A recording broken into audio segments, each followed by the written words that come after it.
Okay, Cool. we're rolling. Ha! Good morning. Good morning. Dobro jutro. Dobro jutro. It's fairly early. Fairly. May Europeans. I say this Crystal Lynn, this friend of mine who wakes up at 4:30 and goes on runs. 4:15. I am like, if there's an opposite to that, I mean, I still wake in the morning, but She'd be awake. I can text her. I can send her a text message at 6 o'clock in the morning, and she is.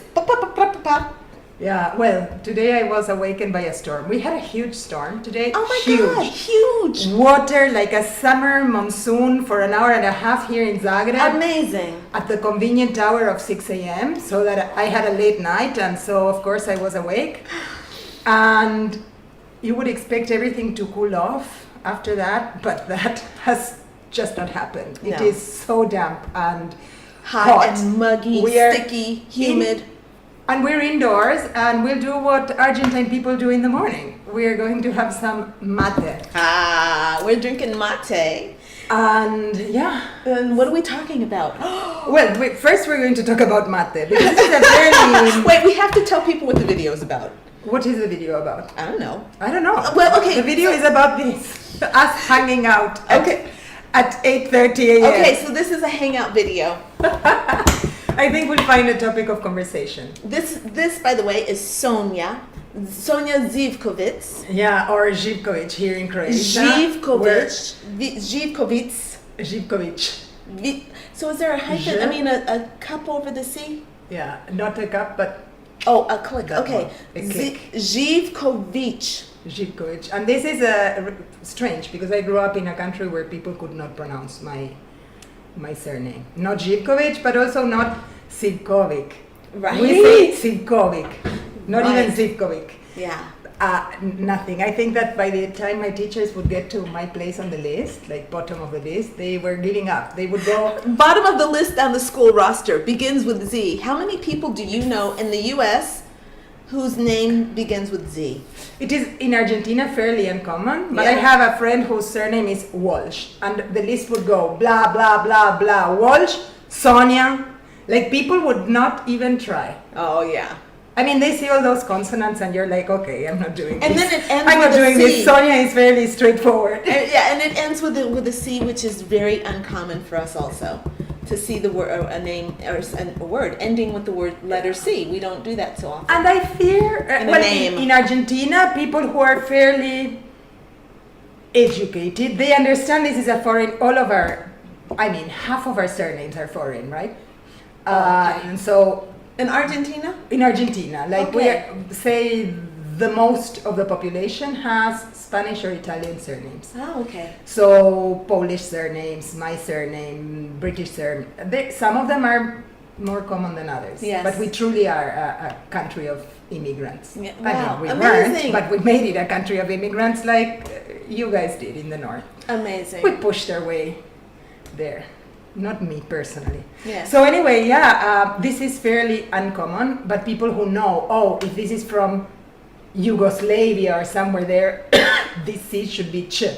And so what starts happening is that there's lots of invention going on. Yeah. So people generally don't say my surname in Yes. any way that sounds like my surname, but it's part of a...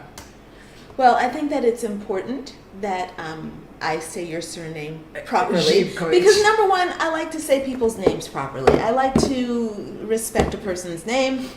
And I like for my name to be said properly. My name is Crystal Lynn Bell. Yeah, but And I call I'm her from- Crystal Lynn. Which is, it should be Crystal Lynn or Crystalline. It's Crystal Lynn. People like to just call me Crystal, even though I introduce myself as Crystal Lynn. I'll say, hi, my name's Crystal Lynn.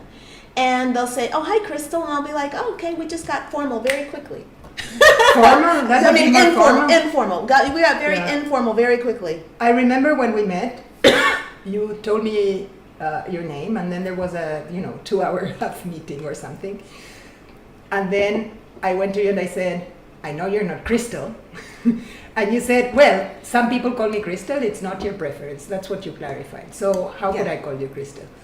Yeah, thank you. Thank Yeah. you. I've gotten more bold. Since I've been living here in Zagreb, I've gotten much more bold about saying what I desire on all fronts. Yeah. It's a part of my kind of expression. I have the sun over here, so it feels like I'm in more authority in this place. Yeah, well, maybe, yeah. Mhm. I have never managed to not get my friends back home and my family call me So. The Oh, first it's two really sweet letters though, of isn't my it? name, It's cute. Sonia, So. So. When I was about 13, I was playing with I was hanging out with friends. I went to an only girls school. In this case, we were only also with boys. And I was like, well, I don't have a certain nickname. And so this friend of mine invented it for me. So, but we're from Argentina, so the instinct so that people will pronounce S-O as so and not so, which is what a lot of people call me, and I love it also. They added a W. Oh, But Sao. so now it's like Sal. so now I'm a female pork, right? And I have told people, right, like, well, with the W, it is pronounced differently, it means something different. Listen, even half my siblings spell it that way, so it's something I Yeah. will live with. I am not in the Chinese horoscope a pig, but evidently that's what Yeah, no, I'll I'm be doomed to be for a while. Sonia or So is what I will call you. I don't need the W. So makes just perfectly good sense to me. Yeah. So. Can I, basically, because I need to drink this, so I need to Go, get we're started. ready. Let's do it. So Crystalline asked me a funny question. Don't we have cups? Don't we need cups? So this is a mate cup, Wait, first of all, we're doing Yerba Maté, which Yeah. is a herb from Argentina, and it doesn't contain caffeine or thein. It contains matein, something similar. It is slightly bitter, and I don't know if people can see. There's like a tea there, dry leaves that are. I think it's clear, and I have a few packages there. And I suppose. All Argentines abroad do this. Yes. They keep this. And it is drunk, it is shared by as many friends as are there. Like if we were 20, we would have 2 of these just to speed up the process. But we all share the same cup. that's a lot. She's putting a lot of mate in there. And you even don't need to fill it because when it has water, it will Expand. Yeah. Thanks. I was going to say soup, but that's not what This I is the cup that she's using. It feels like it's made out of leather. It is covered in leather, and the inside is hollowed pumpkin. Can you see that? And this Hollow one is pumpkin, made of like wood. a gourd. It's a gourd.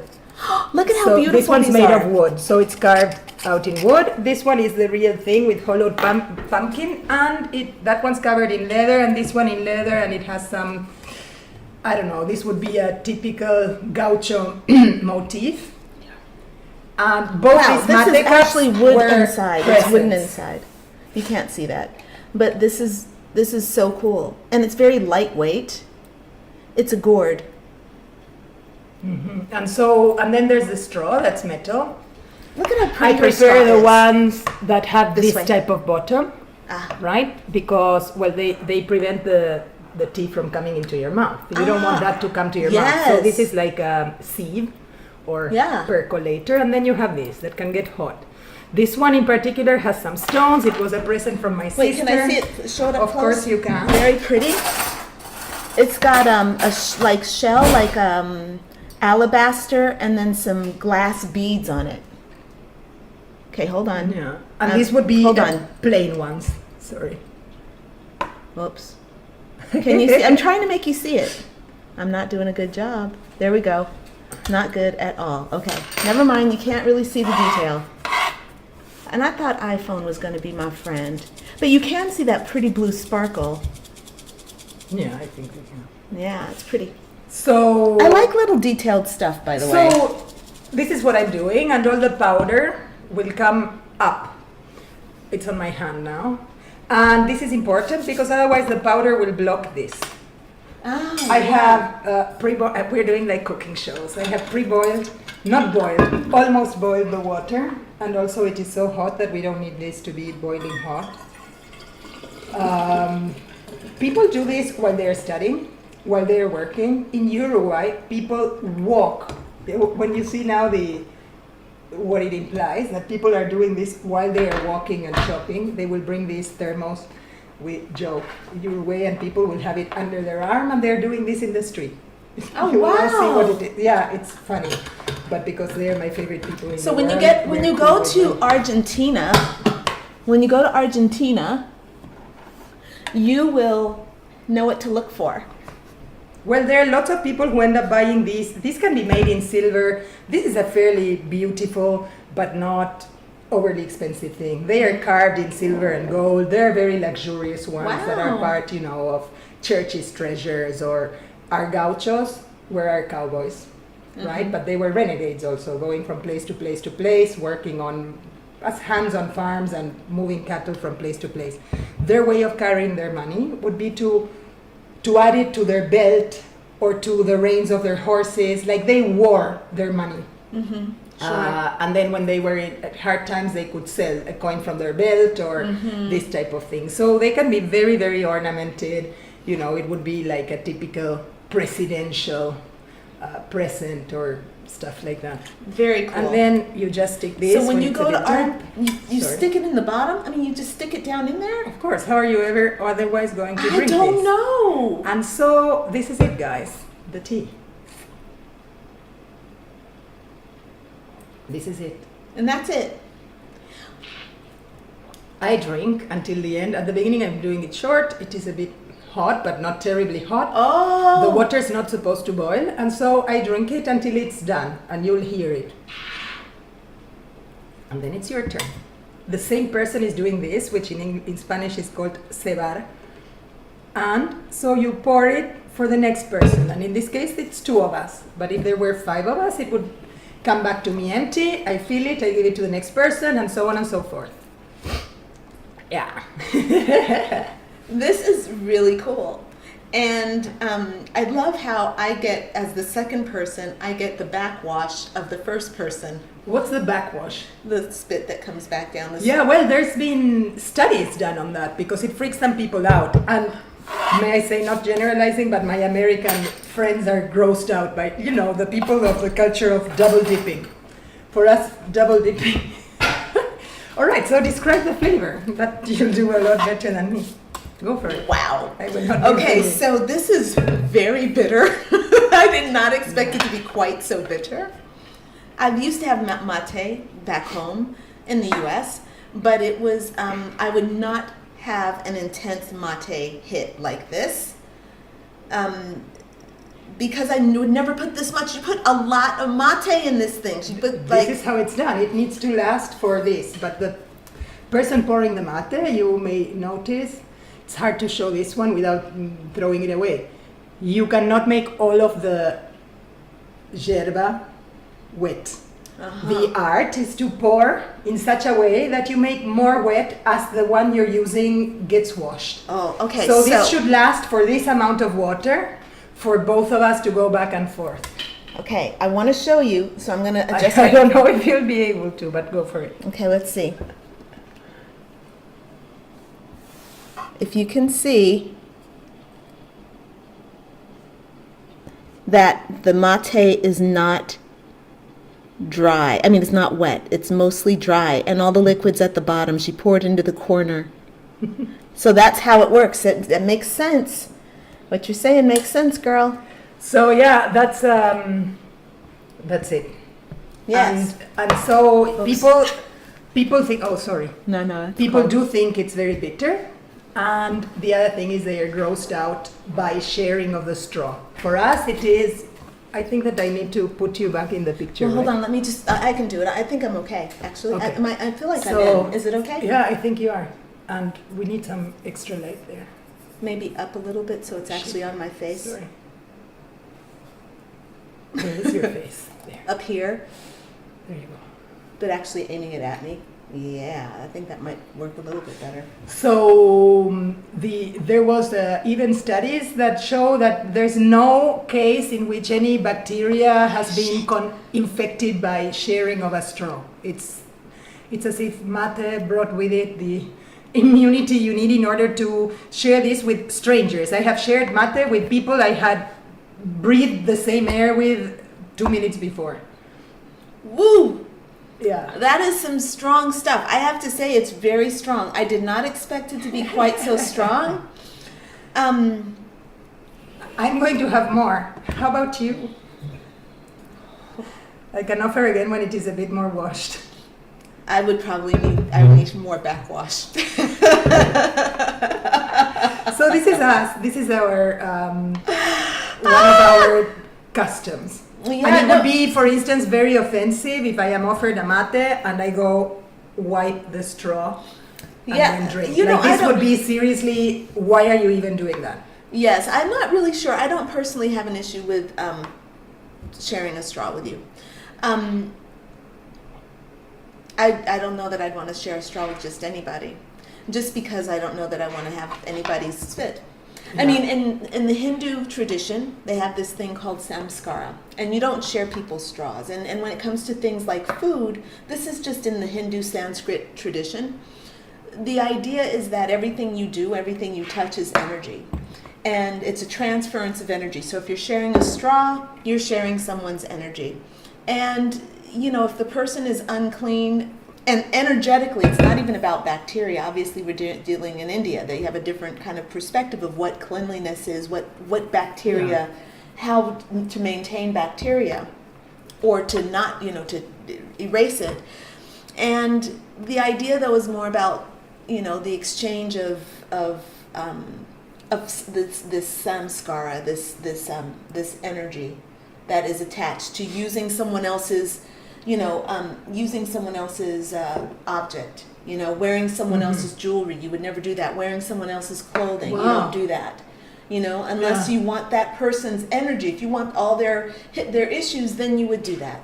For me, it's kind of like, I don't know. It depends on the person. If I have a relationship. Everybody wants my issues, dude. I don't want anybody else's issues. I've got enough of my own.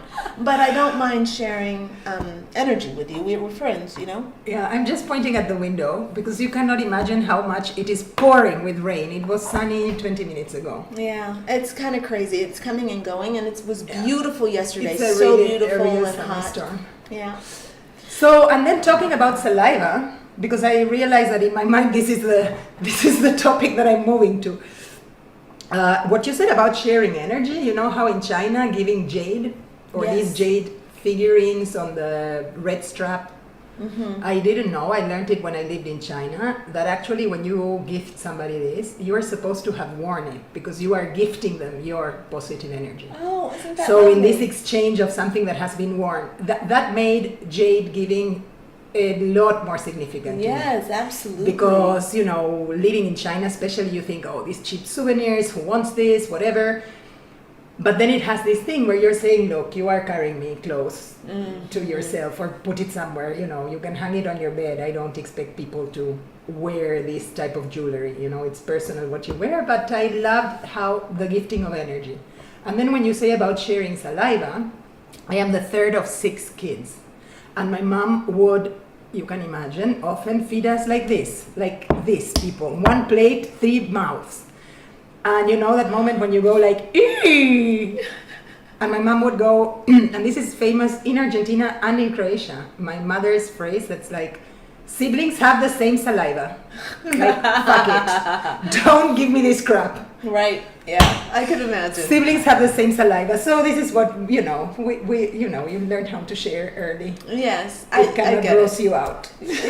Yes. You don't have an option. I realize how much I, as an only child, this is another one of the hilarious contrasts that I'm getting from us. It cracks me up how different we are. Sonia's from Argentina, I'm from California, and she's got 6. She's a family of 6. She's the Brady Bunch. She's everything that I wanted when I was a kid. And I'm an only child. I actually have 5 stepbrothers and sisters, but we didn't really grow up together for the whole time. That's different. We spent time together in and out, off and on, but never like. We were never really the Brady Bunch up in the house, and I was never really connected to them as a young person. I'm much more connected to them now in adulthood than I was. Yeah. I don't know. That thing, blood is thicker than water. I don't know. I really don't know. Yeah, I it's don't a know. big question to me. Like, if I had not grown with my siblings, Yes. would we have this bond? Because the relationship we have is really very, very strong. Yes. And it is strong, and all of us are our own people. Like, we are different. I've told you about my siblings. They are a huge part of my life, my family. But I don't know if it would be the same if you had not grown fighting. You know, I work in China. I work as an educational consultant. I do workshops for parents on something completely different, right? That's building the relationship, storytelling, and such. But often, one of the questions I'm getting more and more often, and it's funny because I don't present myself as a specialist in that, from Chinese parents who have more than one kid, dude, my kids fight. They are jealous from each other and such. And you realize that you're talking to people who have generations of not being able to look around to understand how that relationship between siblings is forged. Yes. And I think it is forged in that game of being good friends, then competing. It is a collaboration competition, you know, depending on your on your circumstances. You are the same against or in opposition to your parents or to school or to what you don't want to do or not going to shower or whatever. Yeah. But then you're in competition among each other for whatever, your parents' attention or that bit of cake or that whatever. And I don't know if, if the relationship is born from that or from the fact that you share the matrix or a combination of both or what. Yeah, really it must. I don't have an idea. But I know that in observing my stepbrothers and sisters, I really admire, particularly how my stepsisters, I admired their closeness. You know, they were very different. They were born under the same astrological sign, 1 year apart. They're both Pisces. And one is very athletic, and the other is a little softer, you know? And when they were young, everyone thought they were twins. And when I look at them now, you know, after I got to know them, I'm like, you guys don't look anything alike. But the impression that they gave was that they're just like, they look exactly the same. And they were very, very close. And I think being, you know, from divorced parents helped them to get closer. You know, there was always a level of strife. Unfortunately, our family, you know, it was not an easy family. There was a lot of dysfunction in our family. But I kind of liked the way the girls clung to one another and supported one another and had this really close, intimate friendship with one another that just kind of blossomed as they experienced tribulation, you know? Yeah. And you know, as an only child, that is... Obviously, I don't have that experience, and also being a nomadic child, you know, from never being really able to lay down roots. My family, you know, by the time I was 9, I had moved like 13 times, and not even within a neighborhood, but from different parts of the state, from Northern California to Southern California, back to Northern California, back to Southern California, from Inglewood to Compton to another part of LA to another part of LA to Las Vegas. I mean, it was just this constant movement and shifting. If you want to even go deeper into how we're different, I went to the same school from the moment I was 4 until I finished school at 17, almost 18 years of age. Yeah. I grew up, when I was about 1, my parents moved to a little home. By the time I was 10, they were looking for another home because this one, you know, as a family, we had outgrown this one, but they loved the neighborhood, so we ended up moving just for a year, tore this house down, built a bigger one on the same site, and that's where my parents still live. Yes. And my 5 siblings live, I would say one of them is not walking distance. You hop on a car, the furthest you can go to the furthest one, that's not me, is 10 minutes by car. Wow. Amazing. Yeah, so really, and it's a neighborhood that really invites to stay. It's a good neighborhood, good schools, you know your people, you go to your same club. So there is an enormous, I would say very opposite to what you describe or what would be the average image that we get from American families where kids live when they are so young. We are invited to stay close. Yes. It is our format. People tend to stay where they grew up. You may go to study, you may come back Well, you may stay in the that's city. I interesting. grew up in Buenos Aires, so But I would just contradict that idea that Americans are taught to leave, because I mean, first of all, you can't make any sweeping generalizations about America. It's huge. It's huge I agree. country, Yeah. and it's also diverse. I mean, and we're all Americans. We're all very much American. And at the same time, there are some Americans who stay very close to home, who don't go away for college, who grow up in the same place, whose children grow up in the same place. So, you know, it's. But you know where the generalization would come from, right? Would you? Like mainstream movies or whatever, the epic, the enormous place that is given through that to the moment when kids go to college and leave home or are in the dorms. Like this is, I think, something that is portrayed as typically American. Like, you know, as You mean opposed in to the us. film? Like I come from a country that has one main city. You know, it doesn't have this thing where Americans can generally move. Yeah, like you have geographical areas for specific types of industry or jobs or whatever. We don't have that. Everything is in Buenos Aires. Yes. So if you grew up in Buenos Aires and you're studying in Buenos Aires, it means you're living with your parents while you are a student. Yes. You know, and only leaving home. Also, you know, our economic situation made it harder. Now that it's harder in the States, people are staying at home for longer because Yes, they cannot definitely. afford to leave home, which was the Absolutely. typical situation in Argentina. Like you have to be incredibly, I don't know, rich to be able to afford to live by yourself when you're 20. Yes, you know? yes. I get that. And move, I don't know, 20 minutes away from your parents. Yeah. So I suppose it's a combination of enormous things, but I would say that's why I clarified it's a generalization. I know it's not like that. Yeah, no, and the thing is, I think it's also the socioeconomic issue is a big deal, you know? A lot of people, you know, get their information about America from Hollywood, and there's more money in Hollywood, in the movie industry anyway, and so we get a lot of this kind of idea of what's happening in Hollywood, but we forget that there's still 92% of the country is left, you know?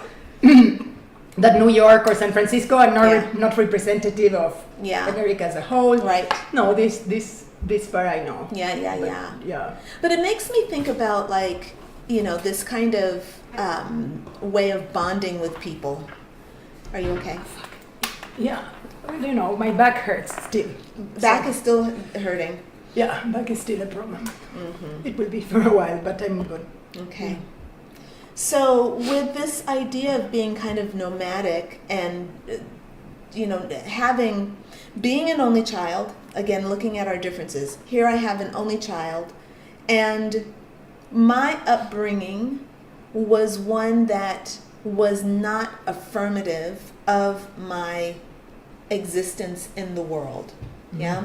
So my way of relating to the world and relating to change and, you know, all the things that happen when you move, meaning, you know, you have to make new friends, you have to create community, you have to integrate yourself in community. I personally find that I have a withdrawing, or have had a withdrawing, isolating tendency. You know, the tough upbringing, the difficult family background, or the lack of family, the lack of affirmation of my being, made me, when I go into a place, I go into a new school, I'm the new kid, and instead of affirming myself, it was negating behavior, withdrawing, hiding, sinking down, you know? Of course. Well, when you don't feel that you have that space, when you arrive in the world, you later have to struggle in order to come to terms with the fact that you do have a space in this world, that you do belong here, that you don't need to, you know, create it by fighting, that you're totally entitled to it. Yeah, exactly. But it is true that in a very few moments of existence, I would say, right, compared to how long a life can be, those critical moments when you're born and when you're a baby, and the fact that we learn how to interact and establish relationships from our father, not from our mom. Ah, interesting. Yeah. So I you mentioned that your dad had not been present, and I don't know, and it would be great if somebody can clarify here. I don't know if this is exclusive to girls, but I do understand that those baby moments, you have needs. If your needs are met or unmet, this is how you will respond, or your belief Yes, of the I do world for the remember rest of your life. Yes, okay. It is incredible. So you have needs. Yeah. How the world, you don't know it's mom, you don't know it's dad, you don't know it's an auntie, a nurse. Yes. How the world responds to meet your needs is going to determine how much of an optimistic or a pessimistic you are. How much you have this internal belief that the world will provide what you need. Yes. So that's done so early in life, and it is determining, right? Until you are aware enough, if you had to build this consciously. Yes. It's an enormous job. Yeah. And then this other thing that I was told, and I read several times, but I forget now if it is only about girls. I think it is not exclusive to women, but that how we relate, how we establish our relationships, those bridges we tend with other people, are modeled from our dads. Yes, I find this to be really fascinating because when I was born, my father was not in the picture. The idea was that my mom was to go to Louisiana, give birth to me. She was 18, go to Louisiana, give birth to me, and then hand me over to her aunt for adoption. And so I was to be the daughter of this very educated, lovely woman, political, had a political office in Louisiana in her community. Yeah. But I was supposed to be raised by her because she never had children. And then my mom was supposed to come back to LA and, go to secretary school, right? Yeah. And so at some point my mother was in Louisiana getting, prepared to have me, and she just didn't resonate with Louisiana, raising her, leaving her daughter in Louisiana, and there were still some issues of segregation. She used to tell me how when she was going into a movie theater, she was told she had to go in through the back door. And she was like, wait, I'm sorry, I'm from California, and that does not fly. And that's when she wrote her father, in Northern California and said, look, I want to keep my baby. I want to make this happen. So, can I come and live with you and your wife? Yeah, it was really beautiful, right? Really, really affirm. This is a very affirming story. So that is what ended up happening. But in all this, my natural father did not want to be anywhere in the picture. He was 19 years old and just had other things that he wanted to do with his life. He was a Sagittarius, by the way. So you can see why I'm always drawn to Sagittarians. Whether it's men, women, I'm always kind of like, will you be my daddy? Will you be my daddy? But yes, and having that absence of this father was really, really devastating because my mom got married very early on while I was still young, and there was a man there that I remember calling daddy. Mm-hmm. Daddy. But there was this weird thing that would happen with this daddy, in that daddy was always managed to keep me at arm's length. It was always something that... Did they have other kids? No other children, but he just was not... We were just not bonding together. Yeah. He didn't smell good to me either. I was always disturbed by the way he smelled. I remember... Yeah, you cannot adopt someone you cannot smell. I'm sorry, this is very primitive maybe, but I think truly, it's very primitive. There's something there, though, there's something there. There's It's something there. very And it's not that he stunk. basic. It's just that I, as a 2 or 3 year old person, I just knew that something was wrong. And you know how you identify only foreign smells, right? When you come into your home, Yes. or you will do this about other people, like, oh damn, I love the way your sheets smell. Yeah. Like for me, my mom's home, my parents' home, it has a very specific scent Yes. that I will recognize when I come to Buenos Aires. I no longer stay at my parents, but I stay at my brother's. But Yes. then my mom comes and I hug her while she's still wearing her thing, and I'm like, Oh. home, right? Yeah. So, or even your own perfume, that you don't smell it all the time. Yeah. They say if it agrees with you, if you can make it part of you, you're not smelling it. Yeah. So I think that when you identify that scent or stink or whatever, but that is foreign, how can you adopt that? Because you cannot close it down. Yeah. Smelling and hearing, right? There's Really no important. way you can shut your eyes, but you cannot shut your you got to breathe, and it doesn't go away, and it doesn't change. Yeah. I was living in this house of young people before I went on this big journey. We were sharing a house. There were at any given time there were 3 to 5 of us who were all living in this place, and we were kind of doing a smell test on one another, and I don't know if I want to know the details. I know. But I have to say that all the people I was living with, they were all very sexy people. I don't know, they were beautiful. You don't mind smelling sexy people. You don't mind smelling sexy people. But the thing that I thought was really interesting, because I was, I'm considerably older. I was 20 years older than all of these people. And, they were young and vibrant, vegan, really beautiful, young, healthy people, artistic, creative. And we smelled one another's necks, right? And it wasn't even after a shower. It was just, a real smell after being out all day. And we all just decided, okay, we're going to get vulnerable here and we're going to smell one another's necks. And each and every one of their necks I smelled, and it smelled really nice. And it smelled, actually some of them, it made me euphoric to smell this area. It was like this kind of release and this surrender. And it was not sexual, but it was just very connecting, very intimate to be able to connect with them in that way. And then I was really nervous because I'm like, they smelled me, and I thought, that part of me that withdraws and wants to not be a part of the community, thought, nobody's going to like my smell, they're going to be offended. And they were all like, oh my God, I love the way you smell. And it became our kind of thing, this kind of thing of we smell one another to bond. We're like dogs. We don't sniff one another's asses, but we do sniff one another's necks. And it was intimate and loving and really fun. There has to be something there, because I think this is what we do when we're kissing people, right? Like in my Argentina, God. we'll say hi with a kiss to a stranger. For sure.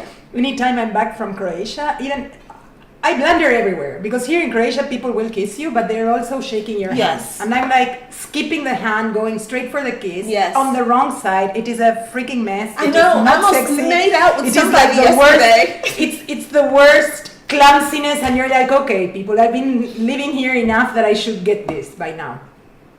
And then I come to Argentina, and they introduce me someone. This has happened, like on a date. And I go, Yeah? nice to meet you, and I extend my hand, and this in Argentina is like what the fuck, it's a what the fuck moment. I mean, this is not what we do. Okay. You don't shake hand. I mean, 2 men will shake hands, but even men, this changed in the past 20 years, but even men will lean and kiss each other now, or hug, this type of macho hug. Yeah, it all goes like this, and they bang on each other, like whatever. But we are huggers and we are kissers, definitely. Bunches. I don't know how we got there, but I suppose there's that smelling or breathing the same I love air. it though, man. I do um, love it. It's totally too. anti-samskara, like this is what you don't do in India, You Yeah. don't, it's actually not okay to go around hugging people in India, Yeah. And well, in China, I would go to say hi. Like you arrive somewhere where people are sitting around a table, and you come and you're going to say hi. And I remember distinctly people going like, yeah. what? Yeah. This is it. And you're like, and the cultural differences, they Yeah. can be huge. Yeah, I think it's they're very easy to bridge. Like that should produce laughter. I'm saying, oh, I'm really sorry, I'm a kisser, I come Yeah. from Argentina. Yeah. It breaks the ice, you don't kiss them, they feel comfortable, they know you're not about to rape them or something. and then it all takes, you take it from there. Yeah. But it's an adventure to be Argentinian in the rest of the world, because Yeah, we are no so doubt. I'm sure. yeah, we are weird people. Are you ready to try this softer, Yes, more washed out it's more version of yes. Okay. this? It's now got floating water. The stuff is now floating, and it's It all is wet. no, on top. don't do that. If you're about to stir No. this is like major. No, don't. Don't do it. That's something my mother would do. We always joke that she's an English woman drinking mate and whatever. She's not Much English. better. She's I can now tolerate it. yeah, but Yeah. I mean, don't try to tolerate it. Yeah, You no, can- well, I'm actually trying to have the experience. And granted, I did say the word tolerate it. This is, actually, the way it is right now, at the dilution where it is right now, I could actually see myself having it. as a choice. I would make this choice if I wanted a lovely bitter drink. You know, Yeah. number I one, love it. bitter. The you know, and I'm referencing Indian stuff again, but you know there are these tastes that correspond to healing your body. Yeah. Uh-huh. So, for example, if you are kapha, remember this Yeah. idea, Oh, right? I've been trying to learn about that, but then I Yeah. forgot. I lose attention very quickly. Yeah, me too. Oh my God. Dude. Jack of all trades, master of none. Okay. But the idea is that if like you certain like vata needs sweet stuff. Kapha needs no. I'm pitta, so I need bitter. I need to have bitter.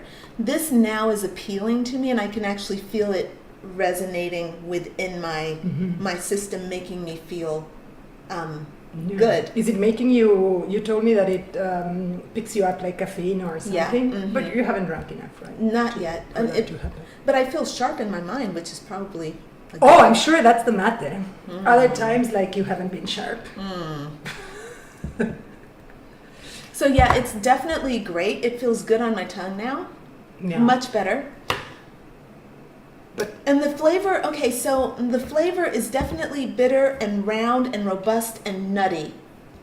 That Nutty. is, yeah. So there are different flavors, of course, and this that we're having is pretty intense. I love this specific brand, and I don't have mate every day, especially not here in Croatia. And so, you know, I tend to keep the brand that I like the most, and they tend to be strong. Uh-huh. You know, I mostly have mate when another Argentine person is here. Sure. And also in China, I didn't even dare bring it. Like, can you imagine Why? coming into China with this herb and trying to explain it is tea? Because it's complicated, you know? Okay. I mean, I think... You would think that the Chinese of all people would understand some herbs. And maybe that they you call would. tea. I have not tried. Like, while I lived in China, and because China was so... well, remote, exotic, lots of things. And I was trying to really make an effort of living with what is available there, with two exceptions. Spray deodorant. Okay. So I will tell you the two things that anybody coming to You China had to from have your Argentina... spray deodorant? Yeah. In China, it didn't exist, and when it started existing, not only me, I would bring enough for the rest of the year, and I would bring some extras for my friends. Yes. I cannot stand a roll-on deodorant. Okay. Interesting. I don't even ask me why. So that was one thing, and then sugar-free gelatin. Love it, love it, love it, and you know, also in Croatia, it's not available. And now I'm not making enough of an effort to do that because, you know, it's got sweeteners and I'm off completely sweeteners or okay, sugar I was or gonna whatever. ask. It's very artificial, so I wouldn't do it. But those were the things that I would bring systematically to China. And then, you know, each of these would be a kilo. So, you know, you never have that much space. Okay. So look, so she'd bring a kilo of herb into China. That probably would be no. And you wouldn't do anything with a kilo. Like if you want to have enough for 6 months, you would bring 7 kilos. That's me Yes. alone and drinking occasionally. So, but now I have it. There are enough people who are coming to visit me anyway. Yeah. No. And that Like makes only sense. the next 15 days, we'll see my sister, my brother, and my dad here. That's amazing. Not at the same time, but Over my the- sister is only coming for 24 hours. Yes. You That will is meet her. amazing. Yeah, she's on her way elsewhere. And then my brother has too planned bad I this won't for a meet her. I long, would love to long meet time. her. That's Tipe written on the wall when he arrives. And then dad is coming. Yes. Yeah. What does that say? Stipe. And then- Where is Buenos Aires, Oh, and then to I don't know Zagreb. where his layover is in Zagreb, and he arrives at 3 p.m. on July the 3rd. Okay. Which is very soon. That is very. Yeah. Yes, it's very soon. Wow. Yeah, it's Time very is flying. soon. Time is flying. Yeah. So this is what I think is also interesting as someone who's traveling, yeah, and being nomadic and living away from home. What I've observed, and you tell me if I'm wrong, what I've observed in you is a very strong No, level of if you don't want comfort. it, you just say. Okay, a very strong level of comfort with meeting new people Mm-hmm. and integrating yourself into society. Me? Mm. Yes. I find it very easy to I feel comfortable pretty much everywhere. Where I feel uncomfortable is with jerks. I cannot stand a jerk in any situation. Okay. With money, without it, fancy, non-fancy, I don't do that. That straw gets hot, by the way. Just saying. Oh. But not very, right? Very hot, yes. Very? Oh. My lips is sensitive. Well, this is My warm lips is for me. sensitive. It's warm, not strong enough or whatever, but you drink it to the end because that's what we do. So no, I feel very comfortable meeting new people, but I do have to say I am reserved before integrating those people in my life. Before I used to be the type of person who feels, okay, everything is on offer. Like this is me, if I'm being generous and outgoing, like I welcome everyone into every circle of my life. And while living in China, I realized home is my shrine. My home, and I open it to a lot of people, but before people come home, I need, not for, positive psychology meetup or whatever, like I will offer my space if it is helping people or whatever, but in terms of home, dinner, this or whatever, I'm very careful who comes in. And even I have lost something that I had very marked in China. I lived in a great flat. I had a whole extra bedroom. It was very spacious and comfortable. And so anyone who would come to Shanghai, I would go like, of course they need to stay at my place. And that's gone. Like age has taught me to be a bit more protective of what I really need to count on. And that's my home and my intimacy. Yes. I cannot stand the situation of being uncomfortable in my own place. Sure. I cannot stand it. So people who come home are people I should feel very comfortable sharing, I don't know, my peeps with or whatever. If something is bothering, I need to know that I will be able to tell you. That's why you need these guys, these little guys, to help get rid of all the bad juju. But there's no bad juju at home. Have you noticed that? Like in my house? Well, when I borrowed this, I did, right. This is Palo Santo. Yeah. Is that what you call it in English as well? Yeah. Mm-hmm. I love the smell, and you gave it to me. I asked for it. It was a moment when, I don't know, in the same 15 days, I broke fucking everything in this house. Like from dropping one of these beautiful spice jars on this ridiculous glass range top, stove for top. the gas, and so I smashed it. That's an expensive. Wait, that was at the same time you did the computer too. So all of this happened at around the same time. And it was not only that, I was cleaning, now with my back problem, I was saying my house is filthy. My house is never filthy. With me, without cleaning 5 days, my house still looks amazing, fairly decent. But I like cleaning, I like being in a nice place, and around the same 3 or 4 weeks, I did everything, like spilling a whole bucket that you're using to clean this wooden floor on the floor. I don't know, but it was a collection of stuff, and that's why I thought, maybe I need to cleanse this a bit, this area, but generally at home there's good energy, and I've always lived in homes where my friends like hanging out. I always lived in beautiful houses, and friends have populated them. That's really. I got to the bottom. Well, you're saying it like, kids after they have drunk their medicine like this, and they're like, got it. I'm not giving you any more of this if you cannot appreciate it. Hey, look, I appreciate it, but I have to say it's very strong. Yeah. It's very strong, and it's very particular. Right now I feel like I'm in Kazakhstan. When I first went to Kazakhstan, and people were giving me stuff to eat, like there was literally like, sheep's head and eyes on the table, and I'm like, yeah, I'm cool. I'm not going there. Although this is, wait, hold on. The food though in Kazakhstan is really delicious. It's just interesting. It's just interesting. And this is also very delicious, but it's very, very different, and it's a very powerful taste. Now that it's been diluted, it is much more palatable for somebody who's new to it in that way, especially since I thought I knew mate. I do mate at home with a teaspoon and a cup, and I'd be like, oh yeah, this is so good, I love my mate, and I would drink it on a regular basis, and it was really good. But now I get it, and it's like, okay, she put my whole container of mate into one small cup, and she put a tablespoon of water in it. She's like, drink. I'm like, oh, wow. This is what we do. So, that's it. What were we talking about before? Sorry. I don't know, babe. I don't know. Wait, we were being just- abroad, being protective of our own we space, were talking about- meeting strangers. I feel very comfortable meeting strangers, but I have to say I'm more reserved before letting them into my Yeah, and I inner think that that's circle. really important to know. And I mean, also, number one, I like how comfortable you are meeting people. I think it's really that kind of easy confidence. I think is uniquely so. Oh. I think that's uniquely so. You should have a website that's Uniquely your so. blog should be called Uniquely So.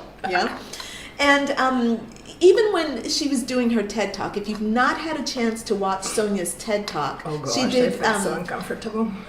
Did you felt uncomfortable?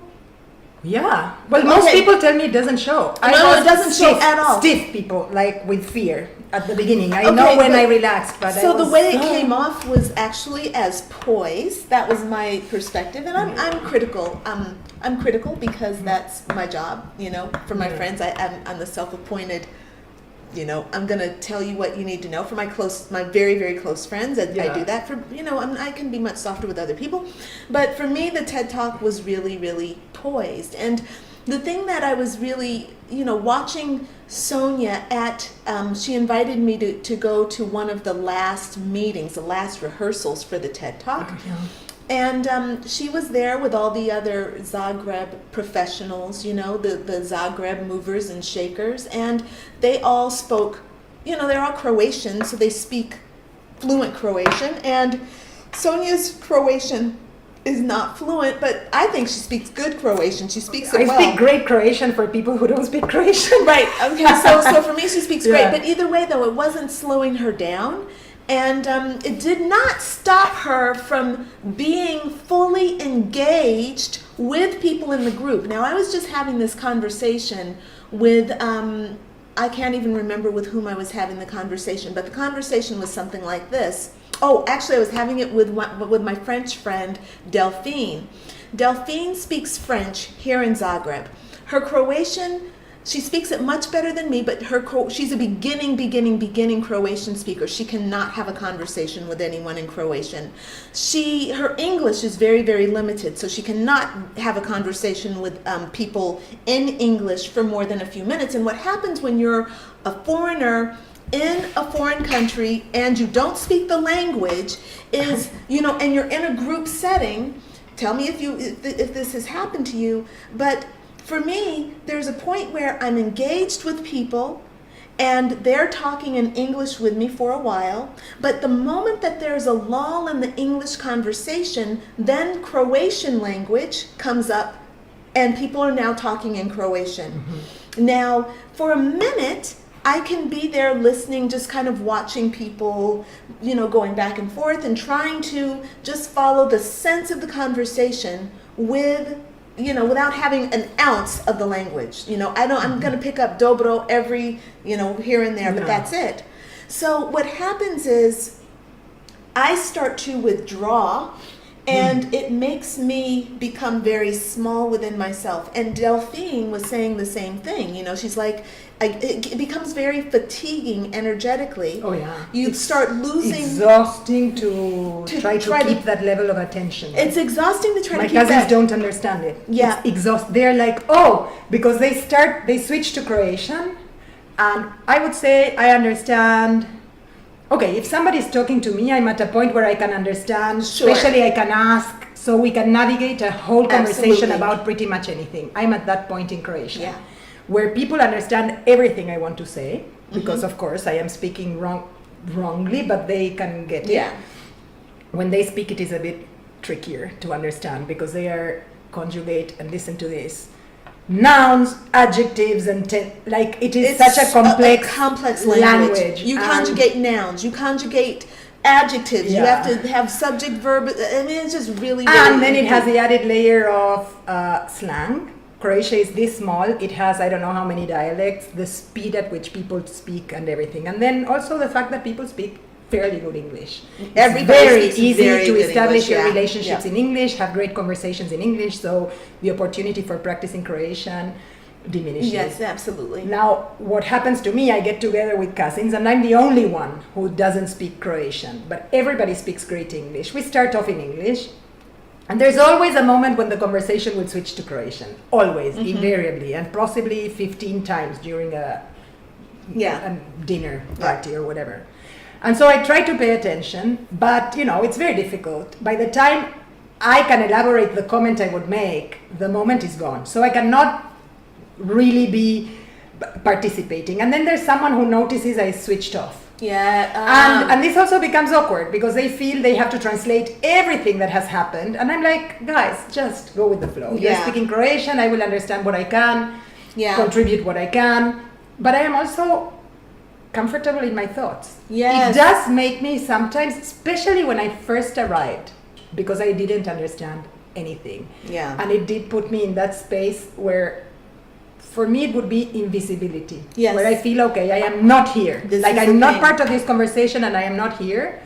But I think that they were more concerned than I was. Yes. Like falling asleep in the theater. You are not concerned if you fall asleep during a play. It is your person sitting next to you who's like, wake up, dude, wake up. And I'm like, I'm having a great sleep. I'm glad to hear her say that she fell asleep during the play. It's really good. Well, I have been in plays that are entirely in Croatian, so and jet-lagged also. So I don't know, but it's interesting about the language and the exchange. And I also always wonder about the people who don't have the second dominant language. Like for me, it has always been English. Yes. It's not only because it's my second language. Really, it is the expat language. It is the one we resort to. And so I have been often in China with people who only spoke Chinese or very, very little English, but they were dating a foreigner, and then they were put in your social circle. And I have also been on that side of it, where you're like, okay, you're bringing this person that we cannot relate to. Yeah. So there's a moment when you're like, great, they are part, they are welcome, but let's not let this be all of our relationship. Yeah. Because if we engage in a conversation, we're leaving her out. If we don't, what's the point? Yeah. I think I've always tried to make my friends aware of the fact that I understand. I have never understood how people can have a relationship if they don't have a language in common. Yeah, it's the language of love, right? It's an amazing idea to consider that being in a relationship with someone and you cannot use words to communicate. Personally, I think it's really, I think it's kind of interesting. Well, I manifest linguistically, and that's why I learn languages, right? In every place I've been, I have to learn how to say enough to manifest myself. I know that about myself. Yes. I could not be in a relationship with someone who doesn't have a strong language in common with me. Yeah. And even I can tell you, I've been in a relationship in English, and there were times, particularly the moments when you are having an argument, where with my English and all, I would feel limited. Yes. There would be a moment when I would go, dude, we are arguing in English, so don't come and get all subtle with me. Like that, like saying, act in good faith. Like my choice of word or the tone or whatever. Okay, yes, I move my hands, yes, I'm Latin, yes, all of this is foreign in English, but, just I'm making this effort and you make that effort. Interesting, actually. Okay, so I've dated quite a few foreigners because I've lived in foreigners. I've lived in their countries there, and I'm calling them foreigners. Yeah, so non-English speakers. I'm sorry, fellas. Not that any of them will ever watch any of these videos. Okay, but who knows? But I was married to a Swiss man, and of course he had impeccable English. His English was, perfect. He could, it's perfect English. But still, though, I can totally relate to what you're saying.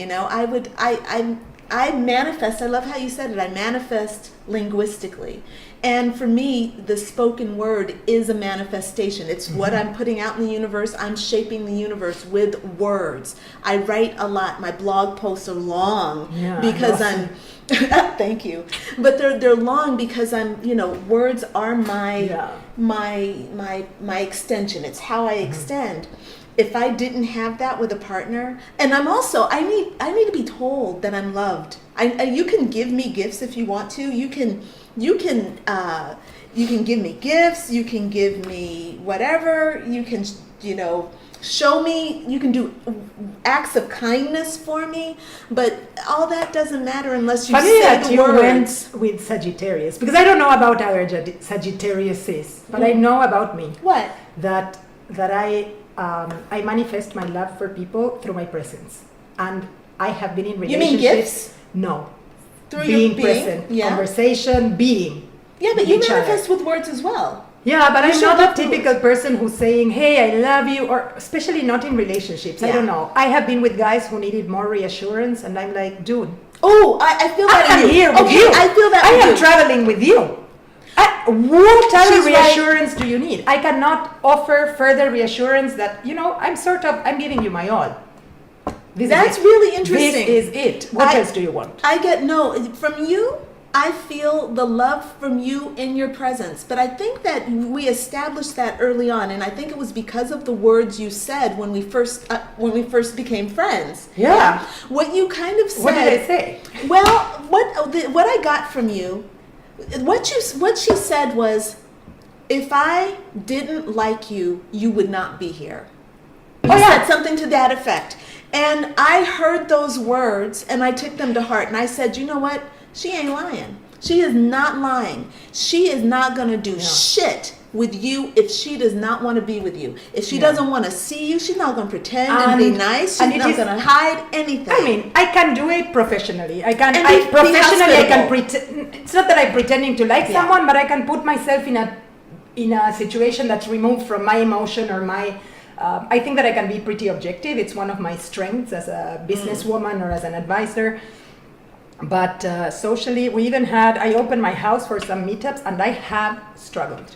I have to say, I don't like that struggle when I don't like someone.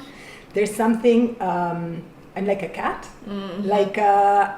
They As make I you a told little you, prickly. I become prickly, and I am sad to say I have to make an effort not to be a jerk myself. When someone is in jerkiness or whatever you call it, I mean, you can do this, I can do it twice as much, dude. Be careful what bullshit you're trying to sell me, because I'm not buying, and so I can be. I don't want to be on the receiving end of that. Okay. Look, in my defense, I think that I am fair. I love people. I give everyone a chance. But the moment I'm like, look, I was here in frankness, and you cannot be there in frankness. You are just either using me, and it becomes very palpable, or insisting on a construct that is not based on any reality. It doesn't hold, and you are just insisting on it and asking for my advice and whatever. There's a moment when I'm like, okay, dude, there's no intention here of growth or change or whatever. Why are you wasting my time? Yes. Not that I am here to enable other people's growth, but if you came here asking for my advice, and you cannot at least be frank, I just cannot. I don't know. This is a really good point. I remember when I get that about you, and I think that I also respect that. For me, I come from the African American community, and there is a certain level of frankness that our culture breeds. You have to be very tough-skinned in order to hang out with African Americans, we're the people who at dinner, we sit around, we have dinner as a family, and then we start talking about one another, we start making jokes, right? This is where fair skin, we do that. I think that's also strong families, right? Well, I think that it's very strong in the African community and in the Latina community. I think that it's a part of the way we're raised. Yeah, because we are tribal. Very much, and it's about being tested and being pushed and still maintaining a sense of community. Yeah, and my stepfather and the 5 kids, by the way, are all white, and so they all come from. Well, my stepdad came from Utah. He was a Mormon in Utah. So when he and the family would get together with my family, there was a big conflict in that they were not comfortable with being teased. Now, of course, they were little kids, but they still were not comfortable with being teased. They were not comfortable with finding the humor in their own flaws, finding the humor when they make a mistake, that wasn't a part of their culture. It was a much more nurturing kind of softening of things, oh no, honey, that's okay. And it's like in Black community, it's like, no, that's not okay. That was stupid. Why'd you do that? Yeah. You know? So it was just a little different thing. For myself now, as you know, at the level of being an adult where I am, I feel like I'm kind of in between that world. And so as you're telling me that you're a Sagittarius and you affirm by your presence, you affirm a relationship by your presence, Yeah. I don't think that I could have handled that when I was in a more fragile state. I could not have done that a few years. I mean, it is an evident part of my growth. I used to be like totally, all right, if I am a generous person, that means I have to give it all at all times. Right, Bullshit. right. Whoever I thinks get I that. is still that at that stage, yeah, it doesn't work. And funnily enough, I identify, you know how you do a lot of your growth without the maybe intellectual resources or emotional resources. It's a trial and error. Yeah, and I realized totally. that at a moment when, you know, my first aha moment, that famous 27 years old and whatever, one of the biggest things that had started happening is I started establishing boundaries, even with the people I really loved. Yes. And it was Boundaries, a struggle yes. because those people want all of you and the old Sonia and whatever. And you are like, I don't know why, but at this point I need to say this for myself. I need to say this for myself. I don't know why, but I don't feel like hanging out 24 hours. And little by little I realized that you can be social and very generous, but unless you keep some for yourself, you truly cannot offer anything. Yes. There's no longer anything that you can offer. So, you know, from being very outgoing, constantly social, like full on, I needed to retreat. Yes. And those boundaries I associate with my growth. And of course, decades later, if you watch Anatomy of Trust, boundaries is the first item that Brené Brown singles out as one of the components of what builds and maintains trust. Yes, And it yes, is yes, being able yes. to establish and respect boundaries. in Which other is people. what happened for me as a child.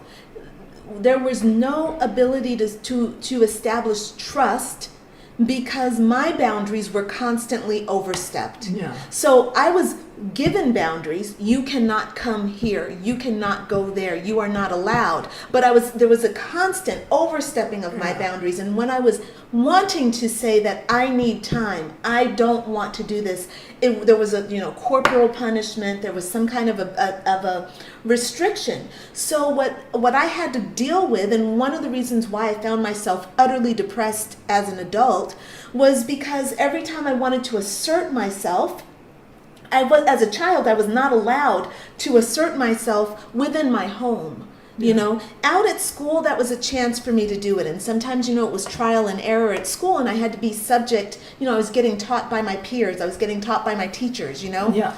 And so it was very difficult for me to come into my adulthood in my full strength and to be the matron of my own home, to feel comfortable in my space, and to do for myself. I needed to be you need to be independent, but there's not there was not. It's not the same thing now. I've done a lot of healing and a lot of growing.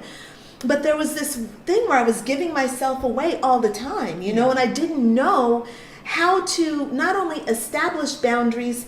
The things that I would do, I would say no to things, but that wasn't a boundary.